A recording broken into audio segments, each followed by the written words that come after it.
Eu quero convidar os amados irmãos a abrirem a palavra no livro de 2 Coríntios, capítulo 5.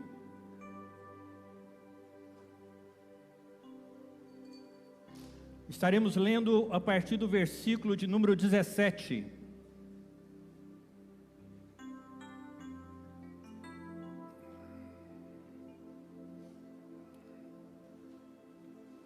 Segundo Coríntios 5, 17. Todos encontraram? Diz assim a palavra do Senhor: assim que, se alguém está em Cristo, nova criatura é.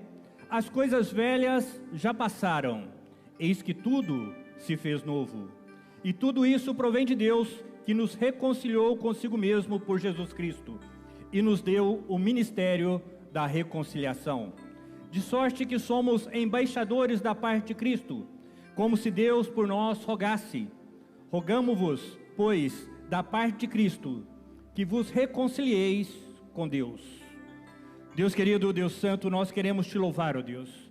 Te louvamos pela presença do Teu Santo Espírito nesse lugar. Te louvamos, Senhor, porque Tu és maravilhoso, Senhor. Te louvamos porque o Senhor ouve as nossas orações. Te louvamos porque o Senhor tem cuidado de nós, Senhor. Te louvamos, Senhor, porque só o Senhor é digno de toda a honra, de toda a glória, de todo o louvor e de toda a adoração. Ó Papai querido, nessa noite nós estamos aqui com os corações abertos para prestar um culto racional ao Senhor. Por isso eu quero clamar a Ti, Senhor, que verdadeiramente as nossas mentes sejam levadas cativas até a Ti, e que o Senhor possa falar profundamente aos nossos corações, que nenhum coração aqui nessa noite, Senhor, resista à presença do Teu Santo Espírito, mas possa estar quebrantado, Senhor, para que verdadeiramente o Senhor assuma o Seu lugar nas nossas vidas, o Senhor assuma o Seu lugar nesse púlpito e fale profundamente em nossos corações, que haja mudança, que haja salvação, que haja cura, que haja milagre, que haja um mover sobrenatural nessa noite, sobre as nossas vidas, sobre as nossas casas, sobre as nossas famílias, em nome de Jesus. Amém, e graças a Deus. Podeis assentar, amados.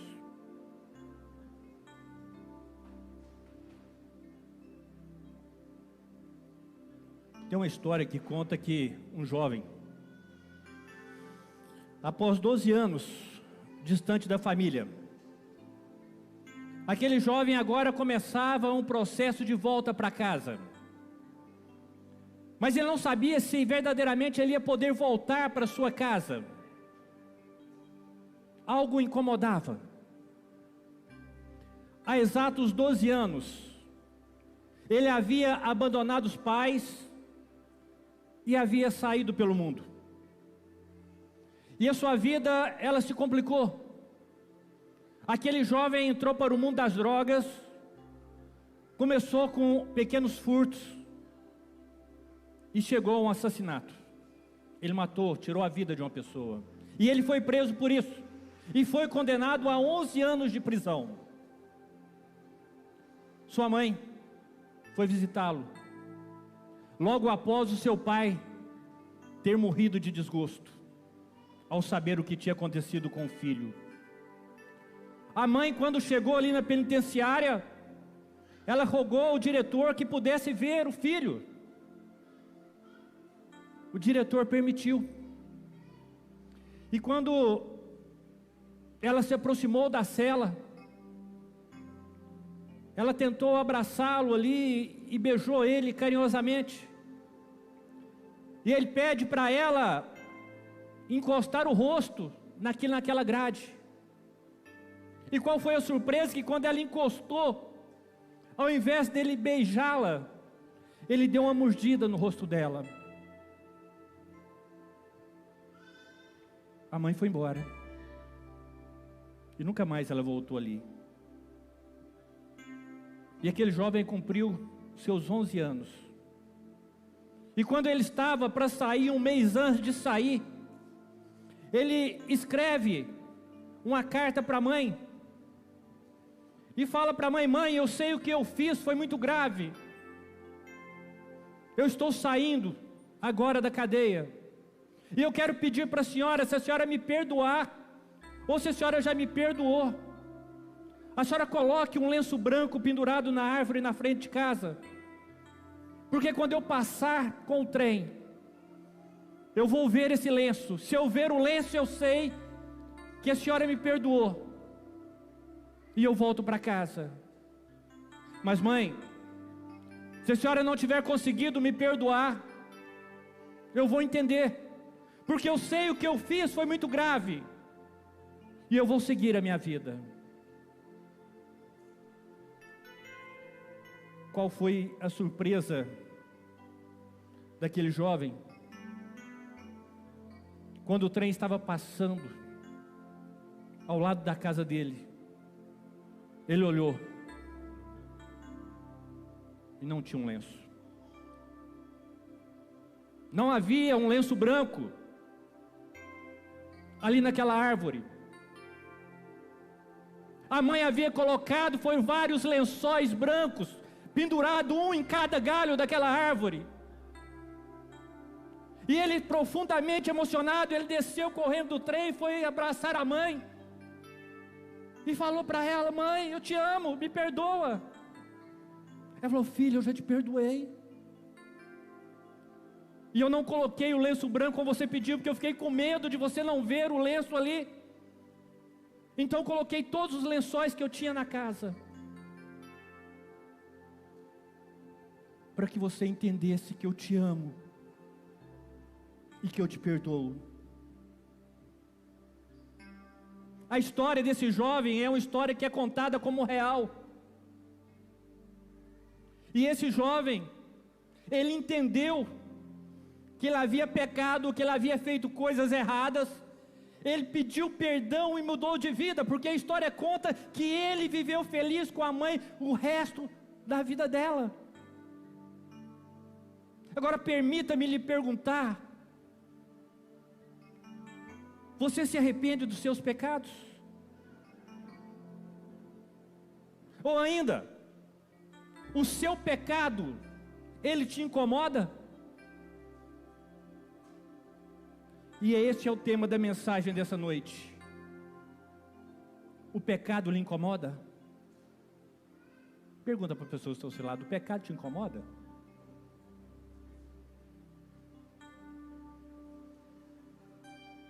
O apóstolo Paulo, o maior teólogo do cristianismo, ele disse na sua carta mais robusta, a Epístola aos Romanos, que o pecado é algo terrível, terrivelmente maligno. O veterano apóstolo agora ele coloca a magnidade do pecado num grau superlativo. O pecado, ele atingiu toda a raça humana. A palavra de Deus, as escrituras sagradas diz que todos pecaram e destituídos estão da glória de Deus.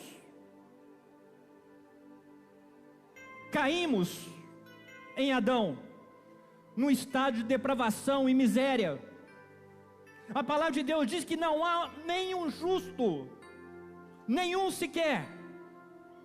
O pecado ele atingiu a todos os homens, e pelo pecado veio a morte. O pecado é o pior.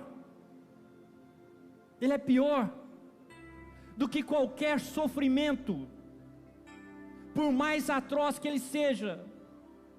E por causa dele, os mais terríveis sofrimentos vêm sobre a vida das pessoas. O pecado, amados irmãos, ele é pior do que a morte, porque ele é a causa da morte. O pecado é pior do que o inferno, porque no inferno os réprobos jamais se gloriarão do pecado.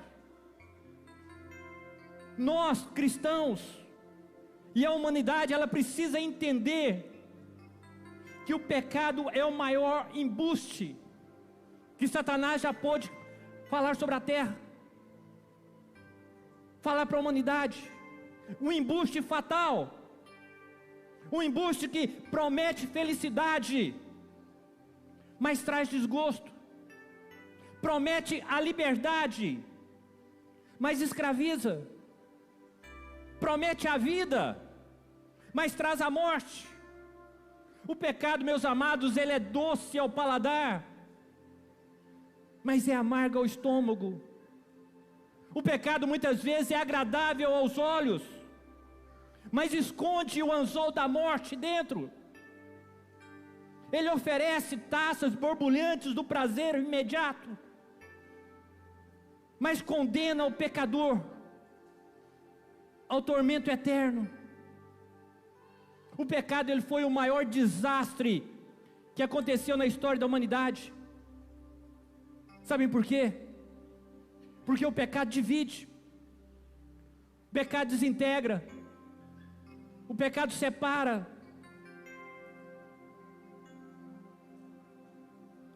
A queda, como eu ministrei semana passada, ela foi muito mais profunda do que jamais nós poderíamos imaginar. A queda ela provocou um abismo espiritual, ou seja, separou o homem de Deus. Ela provocou um abismo social, separou o homem do seu próximo. E a queda também provocou um abismo psicológico, separou homens de si mesmo. O mundo que vivemos está profundamente marcado pelas tensões do pecado. O homem, se você parar para analisar, o homem é um ser que está em guerra continuamente. Ele está em guerra com Deus, ele está em guerra com seu semelhante, e está em guerra consigo mesmo.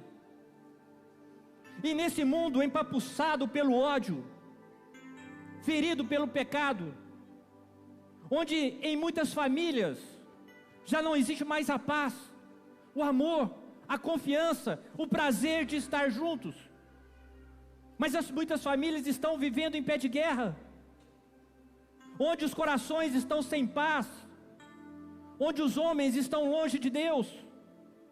A mensagem dessa noite, a mensagem da reconciliação, é a mais importante, urgente e necessária.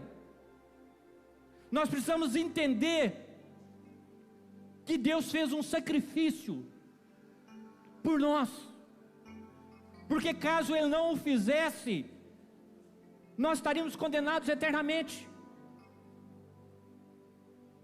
Mas para nós, para cada um de nós, exercermos esse ministério, o ministério da reconciliação, nós precisamos nos arrepender dos nossos pecados, e mais do que arrepender, nós precisamos mudar de vida. Amém? Acompanhe comigo aí versículo 18. Versículo 18, ele apresenta o ministério da reconciliação. Na parte A do versículo 18 diz: tudo provém de Deus. Olha que coisa interessante.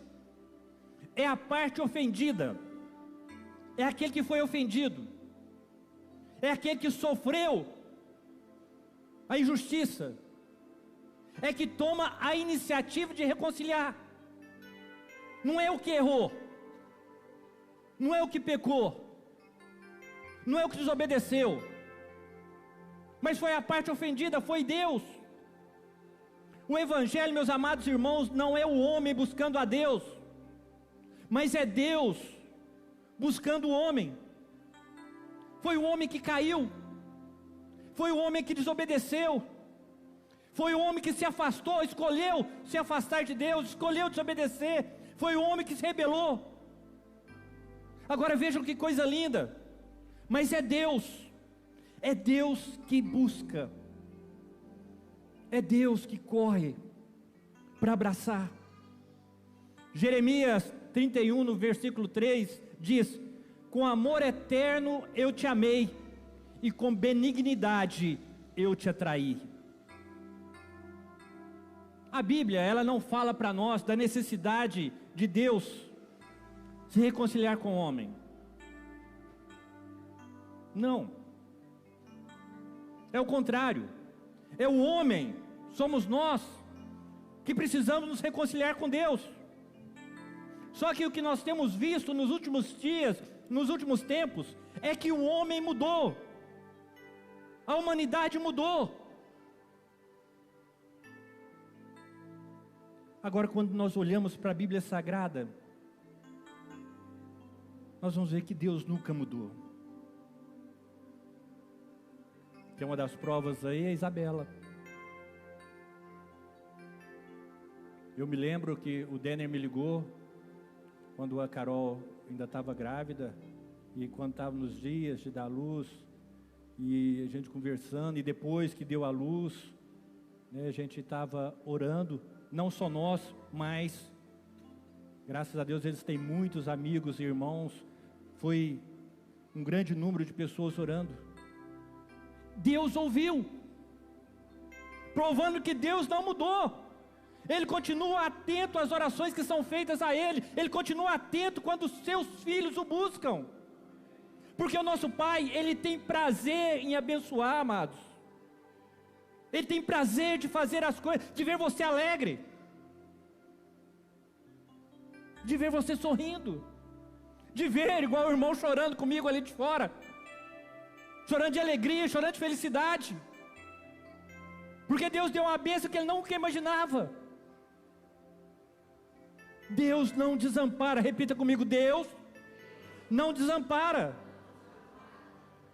O amor de Deus por nós, Ele é eterno. Nós é que muitas vezes viramos as costas para o Senhor, nós que muitas vezes não queremos fazer as coisas para o Senhor, nós que muitas vezes não queremos nos dedicar ao Senhor, nós que muitas vezes vamos para o culto e ficamos olhando no relógio, falta 5 minutos, será que o pastor vai passar não? Nós é que muitas vezes deixamos de ter prazer de estar na presença do Senhor. Deus, Ele poderia ter nos tratado, viu, Rebeca? Como Ele tratou os anjos caídos. Poderia ter prendido eles, lançado outros no poço, mantendo eles ali no estado de perdição. Mas não, Ele não fez isso. Deus providenciou para nós um caminho de volta para Ele, para que nós pudéssemos voltar a estar na presença dEle, para que nós pudéssemos voltar a ter comunhão com Ele, para que nós pudéssemos voltar a ter intimidade com Ele.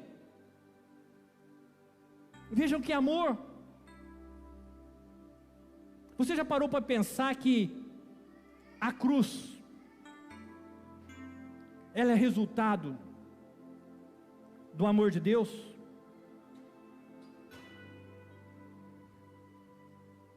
O Deus ofendido, Ele toma a iniciativa da reconciliação.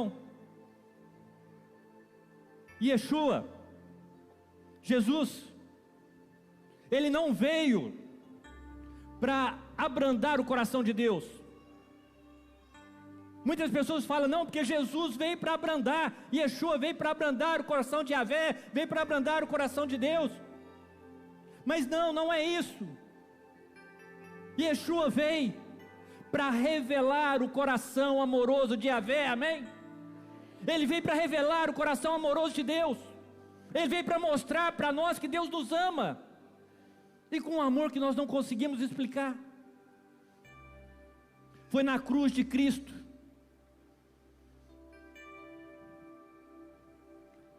ali diante daqueles momentos de sofrimento, de dor, de angústia, foi naquela cruz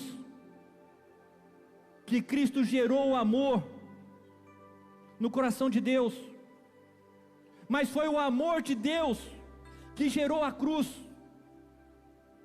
de Cristo. Então nós precisamos entender que a cruz não é a causa, a cruz é a consequência do amor de Deus. A cruz, ela estava incrustada no coração de Deus desde todo sempre. Vejam João 3,16, porque Deus amou o mundo, que deu seu Filho, para que todo aquele não pereça.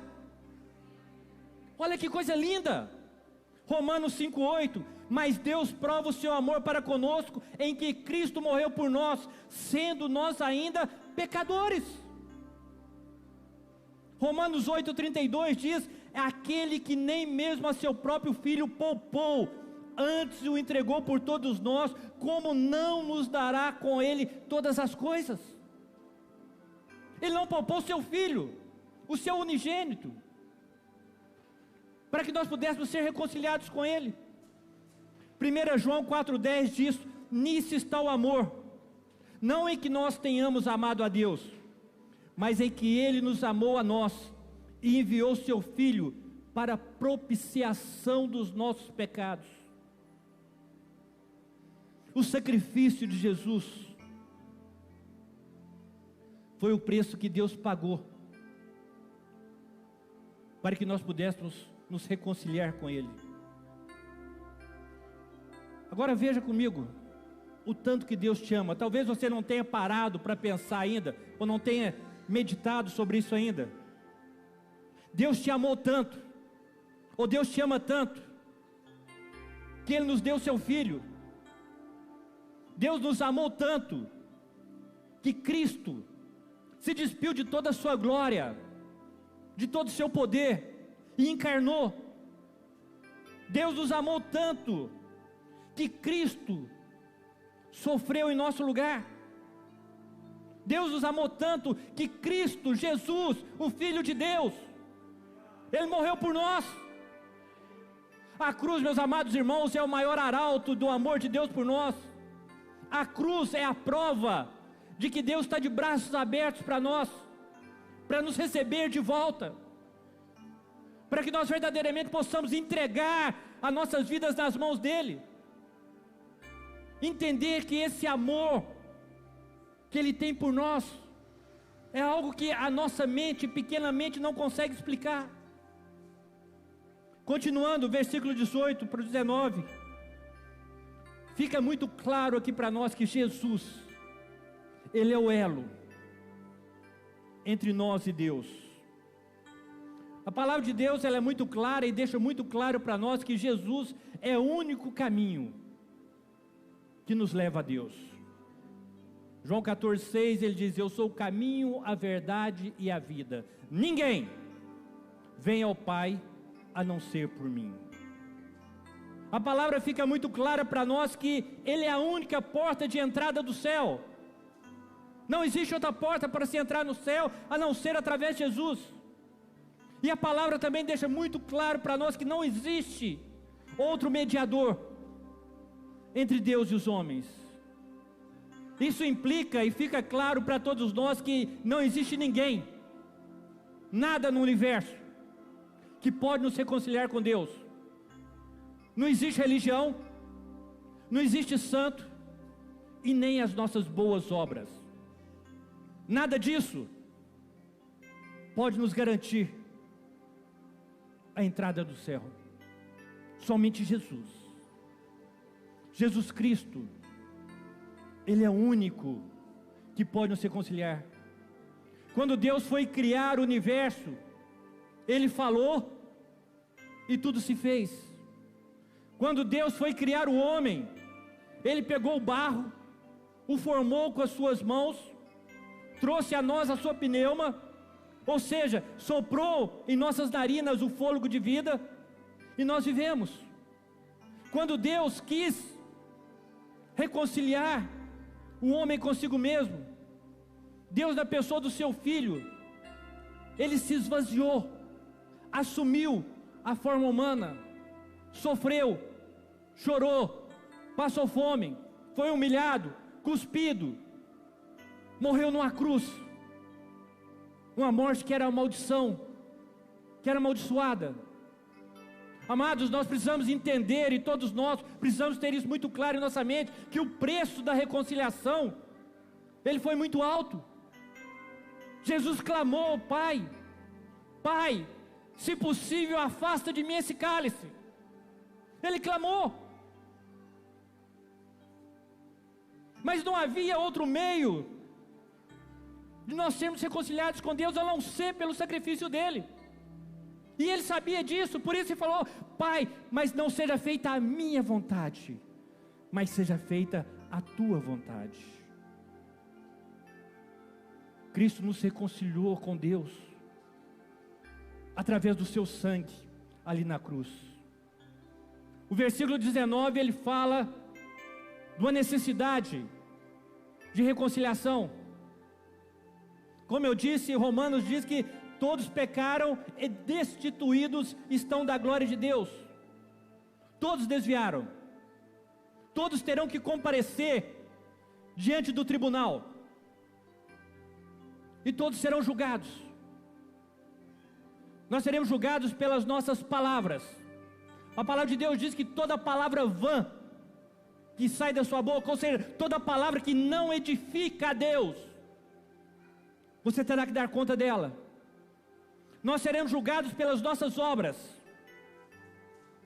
Seremos julgados pelas nossas omissões. Aquilo que você sabe que deveria fazer e não fez. Seremos julgados até pelos nossos pensamentos. Aí você vai falar, pastor, mas então não tem jeito. E eu vou falar para você, não tem mesmo não. Não tem. Não tem jeito.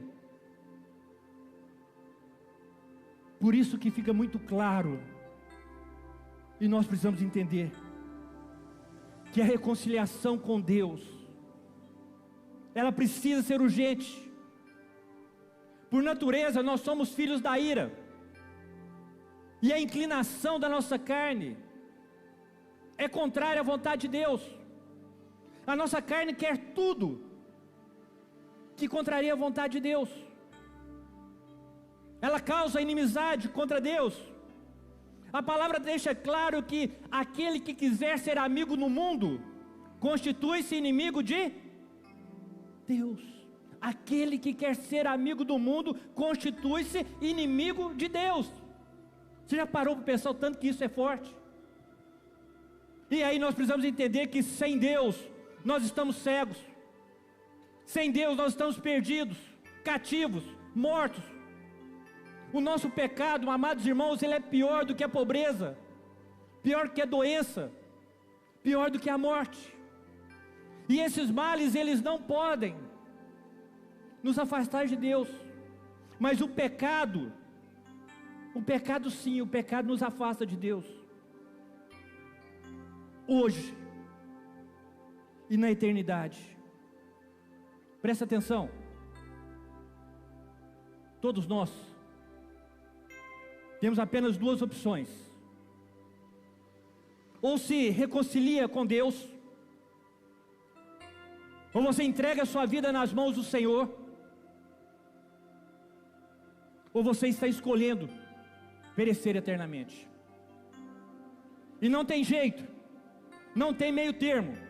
Se você deixar de escolher, você já está fazendo uma escolha. Quando você deixa de escolher entregar sua vida nas mãos do Senhor, você já está escolhendo a não servir a Ele. Já está escolhendo outro caminho. Nós precisamos entender, ou nós nos voltamos para Deus, ou não vai haverá esperança para a nossa vida. Aquelas pessoas que vivem uma vida regalada, que nunca sentiram a necessidade nessa vida de estar na presença de Deus, você pode ter a certeza que eles vão sentir no primeiro minuto que estiverem no inferno. O versículo 19, Deus nos dá uma palavra de reconciliação. Como o Deus justo, como que Ele pode ser reconciliado com o homem pecador? Como? Se o nosso pecado, por si só, ele já faz separação entre nós e Deus. Como que pode, se Deus é luz e o nosso pecado é treva? Como se Deus é benigno e os nossos pecados são malignos? Como que a palavra diz que o pecado, o nosso pecado, ele provoca a ira de Deus? E o nosso Deus, Ele é amor. Sim, Ele é amor, mas Ele é justiça. E uma coisa não anda sem a outra. O amor anda junto com a justiça. E um Deus justo, Ele não pode fazer vista grossa para o pecado. A justiça violada, ela precisa ser satisfeita. A alma que pecar, ela morrerá. E é muito claro que Deus não vai inocentar o culpado. Deus não pode ter prazer no pecado, meus amados. Deus é santo, e Ele não pode reagir favoravelmente ao pecado. Aí você pode perguntar, pastor, mas o que Deus fez então? A resposta está aqui no versículo 19. Ele não imputou aos homens as suas transgressões. Posso ouvir um glória a Deus? Posso ouvir um aleluia? Deus não fez lançamento na nossa conta dos nossos pecados. Ele não nos puniu pelos nossos pecados. Continuando no versículo 19. Antes, nós éramos inimigos de Deus. Agora nós somos instrumentos de reconciliação. Antes nós estávamos perdidos. Agora nós devemos buscar os perdidos, amém? Antes nós estávamos desgarrados. Agora nós precisamos buscar os desgarrados. Você, meu amado irmão, ele tem um glorioso ministério. O ministério da reconciliação, amém? Diga, eu tenho o ministério da reconciliação. Você, meu amado, tem uma sublime missão nesse mundo onde as famílias estão quebradas, onde os cônjuges estão se separando, onde os filhos já não respeitam mais os pais. Você tem o ministério da reconciliação, amém? O versículo 20 diz que nós recebemos um título. Olha que coisa linda. Recebemos o título de embaixadores de Cristo. E vamos fazer uma analogia. O embaixador, ele vive em terra estranha. O embaixador, ele fala em nome do seu governo. O embaixador, ele representa o seu país. Agora entenda comigo, o embaixador não transmite a sua mensagem.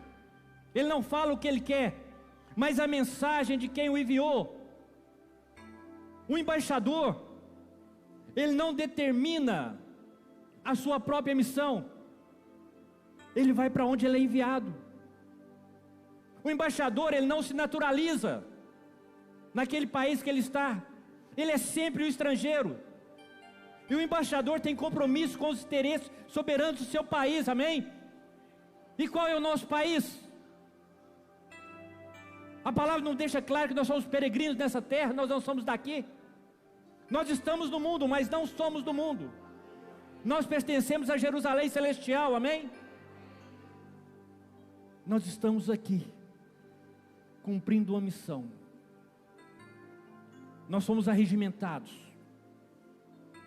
Nós somos separados. Nós somos predestinados a ser a imagem e semelhança do Senhor. Nós somos escolhidos para ser sal da terra, para ser luz do mundo. Nós somos escolhidos para fazer a diferença nesse mundo, para mostrar para esse mundo que existe uma saída, que tem solução, que as coisas não estão à bancarrota, que as coisas não estão perdidas. Deus está no controle, amém? O versículo 21, ele fala que Cristo se fez pecado por nós. Aquele que não conheceu o pecado, mas foi feito pecado por nós. A sua culpa, o seu pecado, o meu, foi lançado sobre ele. Ali ele foi ferido pelas nossas transgressões. Ali ele foi moído pelas nossas iniquidades. O castigo que nos traz a paz estava sobre ele. Ele foi feito pecado. Ele foi maldito. por causa de você, por nós. O castigo da lei que nós deveríamos sofrer foi sobre ele. Ele bebeu o cálice da ira de Deus, cálice esse que você e eu deveríamos ter bebido. Ele carregou no seu corpo o nosso pecado sobre o madeiro, e quando os nossos pecados foram lançados sobre ele, ali ele deu um brado, ele gritou: Eloi, Eloi, lama sabachthani, que quer dizer: Deus meu, por que me abandonaste? E depois daquelas horas, na hora sexta, ele deu outro grito: tetelestai, ou seja, está pago, a dívida deles está quitada, não há mais o que ser cobrado, está consumado. Ele declarou para o mundo que a nossa dívida estava quite com ele, estava quite com a lei, que já não haveria mais nenhuma condenação sobre aqueles que estão em Cristo Jesus. Para aqueles que estão em Cristo Jesus. E eu acho as coisas mais lindas, Geraldo, é quando a palavra de Deus diz que Ele pegou todos os nossos pecados e lançou no mar do esquecimento, para nunca mais lembrar. Deus olha para nós como se nós nunca tivéssemos pecado, e isso, amados irmãos, é justificação.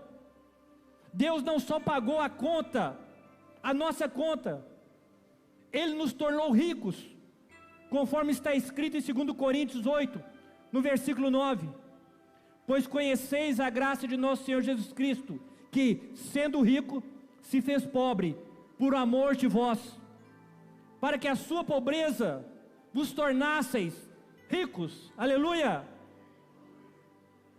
Para concluir,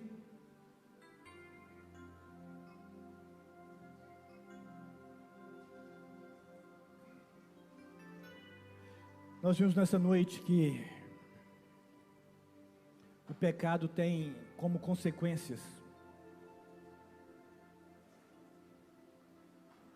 inúmeras, várias consequências.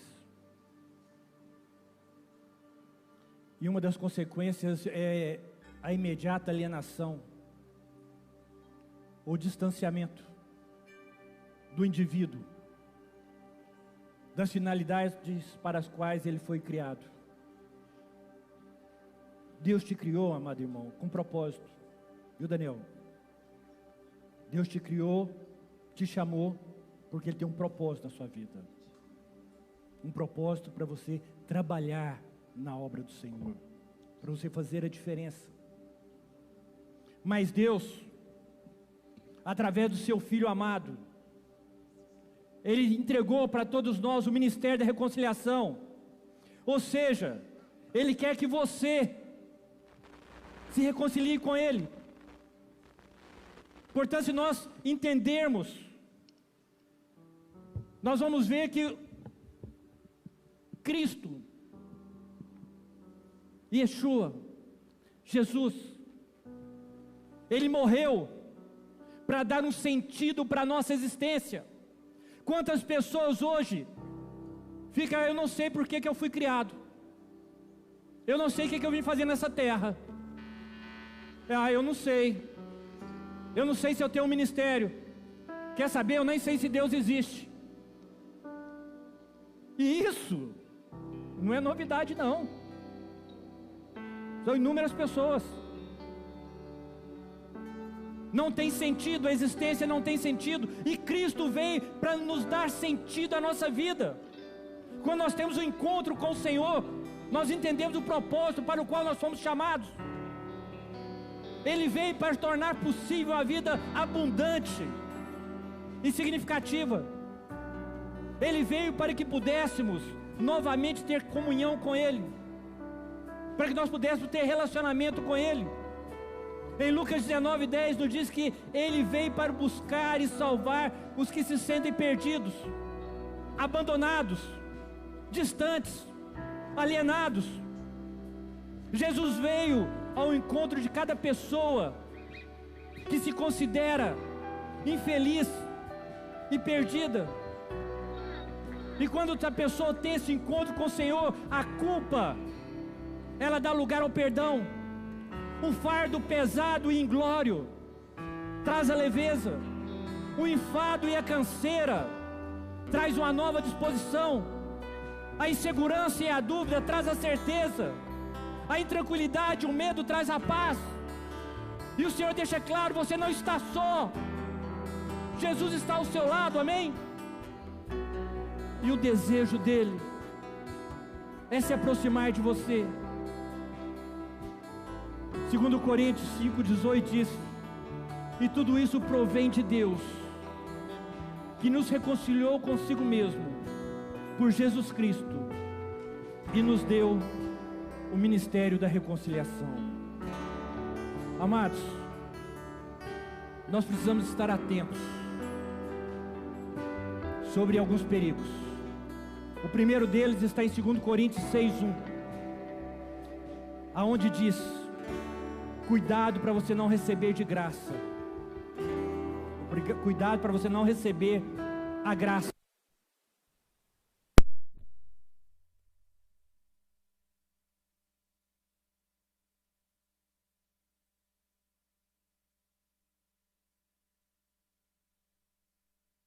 Clamor para que você se reconcilie com Ele.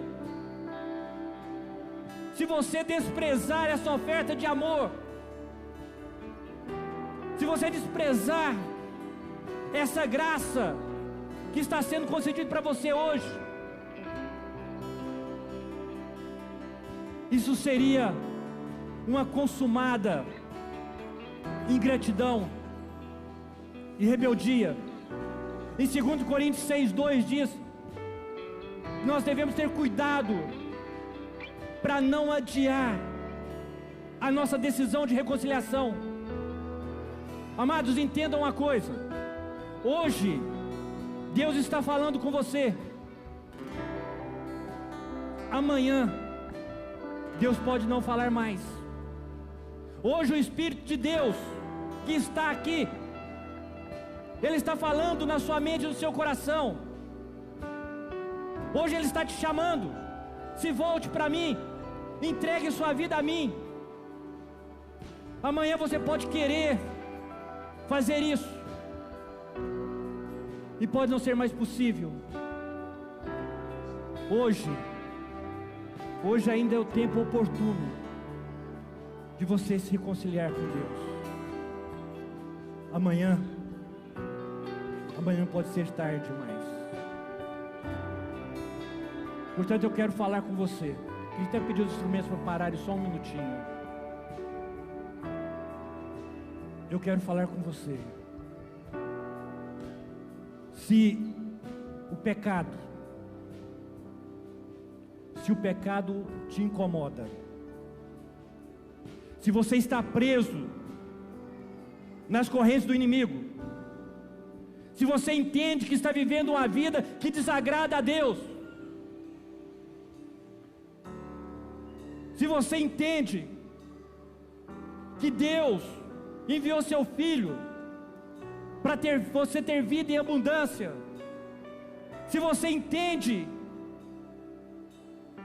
que se você não entregar a sua vida nas mãos do Senhor hoje, amanhã pode ser muito tarde, amanhã você pode não ter a oportunidade. Se você entende que nessa noite você quer se libertar do pecado, que você quer viver uma vida segundo a vontade de Deus, você vai ter a oportunidade daqui a pouquinho. E eu quero que você já fale com o Senhor. O louvor estará louvando a Deus com hino, e no meio desse hino eu vou te perguntar novamente. Deus vai estar te dando uma oportunidade de mudança de vida nessa noite. Se você está sendo abençoado, tenha certeza que Deus pode te abençoar muito mais. Curve a sua cabeça, fale com o Senhor. Deus, a tua palavra ela foi ministrada nessa noite, e eu sei que o Senhor falou aqui em mentes e corações.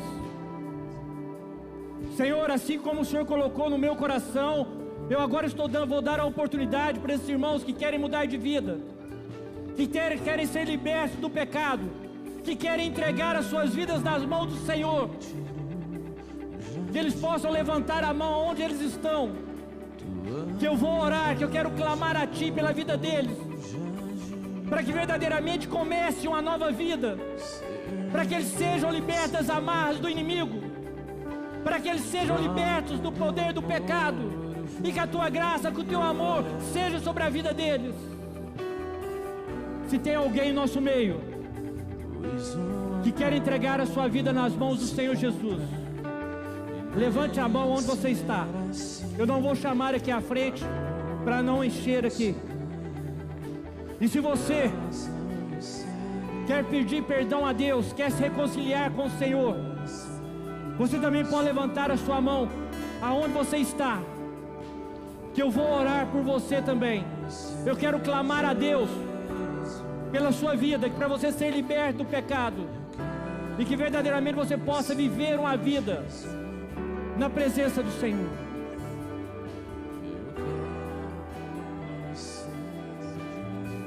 Deus, a Tua palavra ela foi ministrada. A Tua palavra diz, Senhor, que quem convence do pecado, da justiça, do juízo é o Senhor. Eu quero clamar a Ti, Senhor, que o Senhor possa abençoar os meus irmãos. Eu quero clamar a Ti, Senhor, que verdadeiramente o Senhor possa nos livrar das amarras do pecado. Eu quero clamar a Ti, Senhor, que o Senhor verdadeiramente toque nos corações, que vidas possam ser transformadas. Papai, que os meus irmãos possam entender que aquele sacrifício que o Senhor fez na cruz não foi em vão. O Senhor tem um propósito, e o propósito é de salvação. O Senhor tem um propósito, e o propósito é de reconciliação. O Senhor tem um propósito, e o propósito é de ter intimidade com o Senhor. A Tua palavra diz que o Senhor não tem alegria na morte do ímpio, mas na morte do justo sim. Porque quando o justo ele morre, ele vai para a Tua presença, ao contrário daquele que não entregou a vida nas Suas mãos. Por isso eu clamo a Ti, Senhor, que o Senhor verdadeiramente possa quebrantar mentes e corações, para que nós verdadeiramente possamos entender que nós fomos chamados, arregimentados para Te seguir, para estar na Tua presença, para fazer a Tua vontade e não as vontades do mundo. Por isso provoca mudança nas nossas vidas, nos nossos corações, em nome de Jesus. Amém.